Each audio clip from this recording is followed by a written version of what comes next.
Hello, beautiful souls. I just wanted to share this message and share something that has been on my mind, something that I've been practicing in my life recently.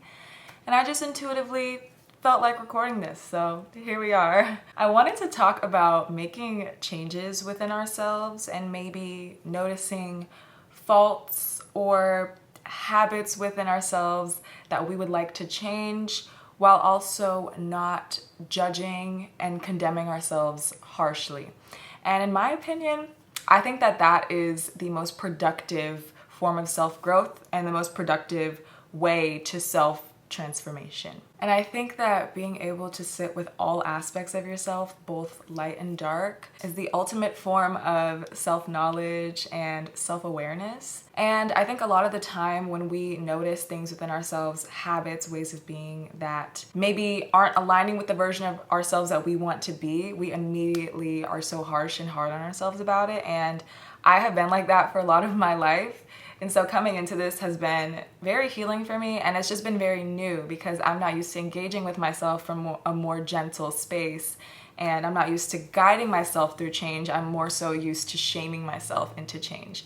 And that's not productive at all. But I wanted to talk about the importance of being able to sit with all aspects of ourselves, because when we're trying to attain true self-knowledge, we have to sit with everything. We have to sit with the beautiful parts of ourselves, and we have to sit with some of the wounded parts of ourselves. And of course, we want to change and transform and act in a more grounded space, right? But that causes us to first nurture and sit with the wounds that we have within us. And I kind of just want to give a little example to better explain this concept that I'm like trying to verbalize here. So like, let's say for example, you notice that sometimes you can get very easily triggered by things that people say, or you can get very reactive or combative. And this would be more in a verbal way. Obviously, if you're out here physically harming people, that takes a lot more self-accountability than what we're getting into today. But just maybe this little trait of being kind of irritable, and that is something you want to change, because being irritable would not make anyone feel good. It wouldn't make you feel good. It wouldn't make the people around you feel good. But most importantly, it would not make you feel good and aligned with the truth of who you are. So let's just use that example. You know, you can be a little reactive and things like that. So let's say you notice that within yourself, which is the first step to growth. You're noticing something that doesn't really feel so right. And a lot of the time we just resort to being like, ugh, why am I like this? Like, oh my gosh, I'm so embarrassing. I'm so like, you know, combative, and I shouldn't act like this. I'm bad for being like this. And that's kind of the first mistake that we make. And I think personally, I just think it's a lot more productive for us to look at that, look at it like, nurture it like a parent would nurture a child. So look at that and accept it, because I feel like the reason why we kind of struggle with these faults within ourselves is because we can't accept it, right? We can't admit it. We can't even, it's hard for us to admit these faults within us. And we are so quick to just beat ourselves up about it or condemn ourselves. And we can't just sit and just be like, yes, this is true. And I'm being real with myself right now. This is what's true for me. And I want to change it, yes, because I'm talking about accepting ourselves and being gentle with ourselves. But that doesn't mean we can't make change as well. It doesn't mean that we're perfect.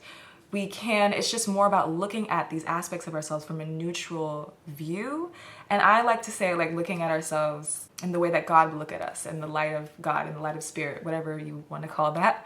And so with the example that I gave about being reactive or combative, you know, you can look at that and say, yeah, you know, maybe sometimes I can get easily triggered and reactive, and there is most likely a root cause of that that can date back to childhood or something like that. I don't need to figure that out right now. I can get to that later.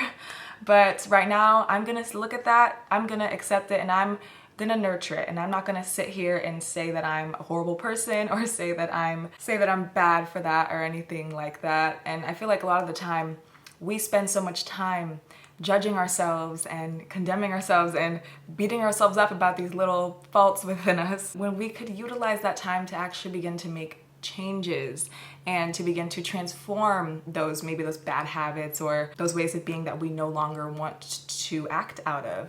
And so a lot of the time we think that being so harsh on ourselves and being just mean to ourselves, honestly, and beating ourselves up is gonna make us change.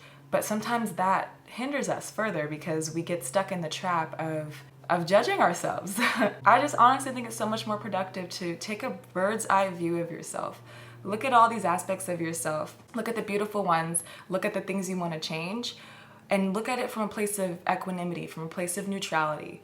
And in a loving way as well, like how a loving parent would guide a child. You know, when a kid makes a mistake, a loving parent, I'm saying a loving parent because there's so many other types of parents that exist, so I just want to specify, a loving parent would guide that child. A loving parent would not beat them up about it or be super hostile towards them. Like when a child is throwing a tantrum, a loving parent would guide that child through it, would tell them, hey, you know, let's take a deep breath, let's stop here, let's find ways that we can calm and soothe ourselves through this so that we can come back to a more pleasant space.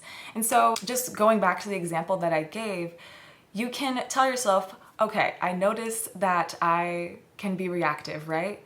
So the next time I interact with someone and something they say triggers me, or the next time I'm on the internet and I see something that triggers me, I am going to be conscious. I'm going to be aware. I am going to make sure to be very mindful in that moment. And maybe I can take a deep breath or just do something that brings me back to my center. And from there, you can react to certain things from a more grounded space, right? So maybe you do see something that you genuinely disagree with, or someone does or says something that you really genuinely disagree with, and that's completely okay. But you don't have to have a super combative reaction that leaves you feeling bad and then the other person feeling bad.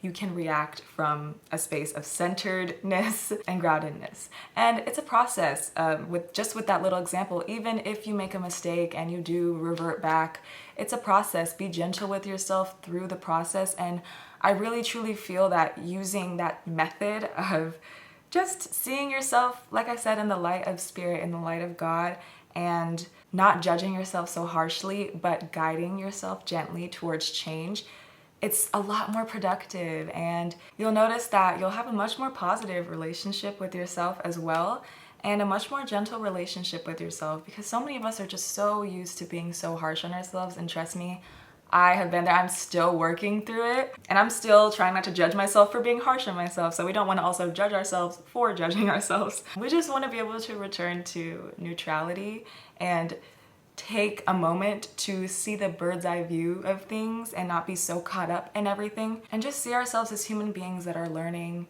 and growing and progressing on this journey. If we make a mistake, it's okay.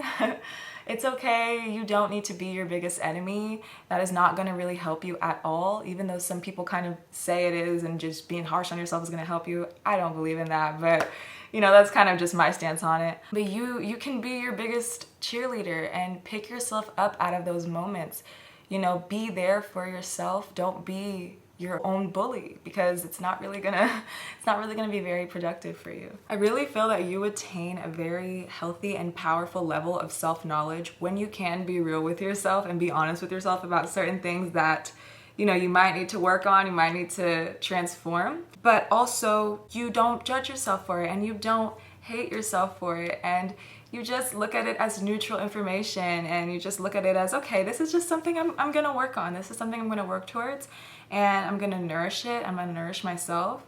I'm gonna look at maybe where that came from as well, and work through it. And I'm gonna be there for myself and with myself, and I'm allowed to make mistakes because I'm a human on this journey. I'm in this physical body, and I'm here on this journey to learn, and to learn from mistakes as well. And so I just hope this can inspire anyone out there to be just more gentle with yourself and guide yourself through change, and not shame yourself through change, because that just ends up making us feel more depleted and worse in the end. And another thing I also wanted to just add is, when you know yourself so well, and when you work towards not being super harsh and not judging yourself so harshly, and just coming from a loving space, then you'll begin to be less fazed by other people's judgments of you, because you know yourself, you know you, and you're not harshly judging you. So when other people do that, you won't take it as personally, and you won't judge other people as often as well. I've noticed